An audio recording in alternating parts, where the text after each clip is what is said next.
పత్రికా సమావేశానికి విచ్చేసినటువంటి ప్రింట్ అండ్ ఎలక్ట్రానిక్ మీడియా సోదరులకు అదేవిధంగా తెలుగుదేశం పార్టీ కుటుంబ సభ్యులకు అందరూ కూడా నా నమస్సుమాంజలు.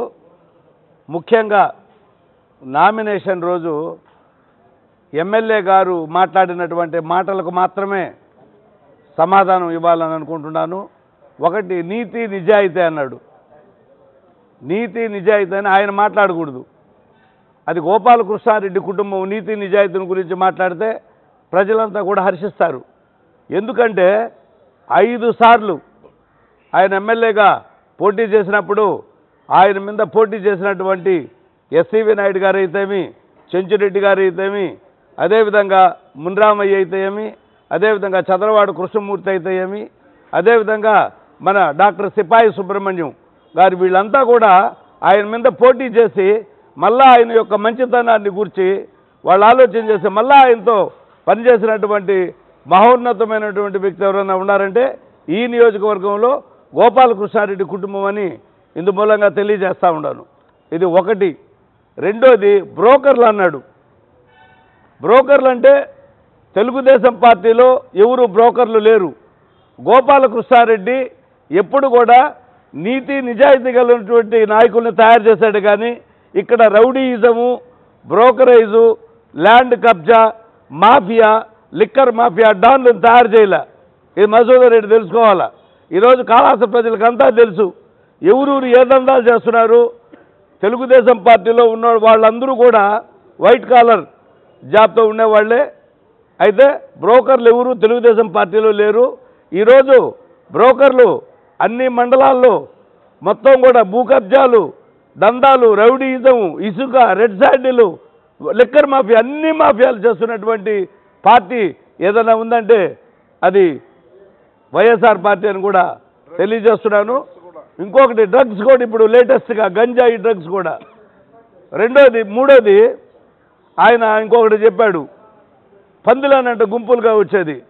అంటే ఎన్డీఏ గవర్నమెంట్లో జనసేన, తెలుగుదేశం, బీజేపీ 3 పార్టీలు కూడా గుంపులుగా ఉంటాయని, ఆ గుంపులుగా ఉన్నటువంటి నరేంద్ర మోడీ ప్రధానమంత్రి గారి దగ్గర 5 సంవత్సరాలు మీరు కాళ్ళు ఎందుకు పట్టుకున్నారు, మీ నాయకుడు నువ్వు తెలియజేయాల. ఎందుకంటే మీకున్నటువంటి కేసులు మాఫీ చేసుకునే దానికోసము మీ మీద ఎక్కడ ఎంక్వైరీలు వస్తాయనే భయపడి 5 సంవత్సరాలు కూడా మీరు నరేంద్ర మోడీ పాదాల దగ్గర ఉన్నారు. ఇంకా రింగ్ రోడ్లు అన్నాడు. రింగే లేదు కాళాస్త్రికి, రోడ్లు ఆడి నుంచి వచ్చినాయి. నేను అడుగుతున్నా, ఎక్కడ రింగ్ రోడ్లు నువ్వు డెవలప్ చేశావో నువ్వు ప్రజల సమక్షంలోకి రా. తెలుగుదేశం పార్టీ తరఫున మేము నాయకులు, మా నాయకుడు కూడా సుధీర్ రెడ్డి గారు కూడా వస్తాడు. ఎక్కడ రింగ్ రోడ్లు వేసావు? ఇదొకటి మీకే వదులుతుండా. వైఎస్ఆర్ పార్టీ నాయకులకే చెప్తా ఉండా, రింగ్ రోడ్లు మీ నాయకుడు యాడేశాడు కూడా మాకు చూపించగలిగితే ఆ రింగ్ రోడ్లు కూడా మేము చూస్తామని కూడా ఈ యొక్క మీడియా ద్వారా తెలియజేస్తుండా. మళ్ళీ మెడికల్ కాలేజ్ అన్నాడు. యాడుంది కాళాస్త్రిలో మెడికల్ కాలేజీ?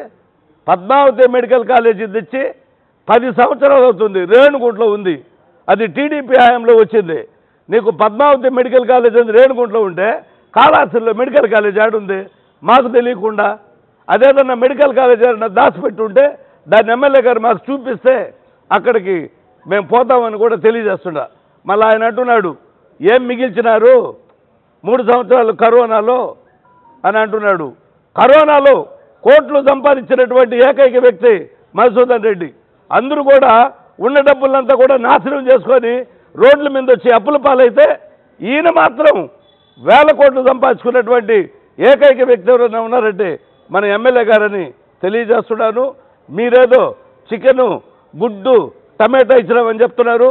ఆ చిన్నవాళ్ళంతా మిమ్మల్ని అసహించుకుంటున్నారు, అవమానపడుతున్నారు. మీరు అన్ని కంపెనీల దగ్గర 1000 కోట్లు దండుకొని 100 రూపాయలు ప్రజలకు భిక్షం పెట్టినట్టుగా ఆ రోజుల్లో పత్రికలంతా కూడా కరోనా స్ప్రెడ్ కావడానికి ముఖ్య ఎమ్మెల్యేని కూడా తెలియజేస్తూ ఉండ. ర్యాలీలు పెట్టి, ఊరేగింపులు పెట్టి కరోనా కూడా పేపర్లో కూడా రావడం జరిగింది, కోవిడ్ ఇడియట్ అని. సో మా ఓళ్ళే దాన్ని చెప్పడం జరిగింది. తరువాత ఇవి అంతేకాకుండా అని చెప్తున్నాడు అభివృద్ధి అని.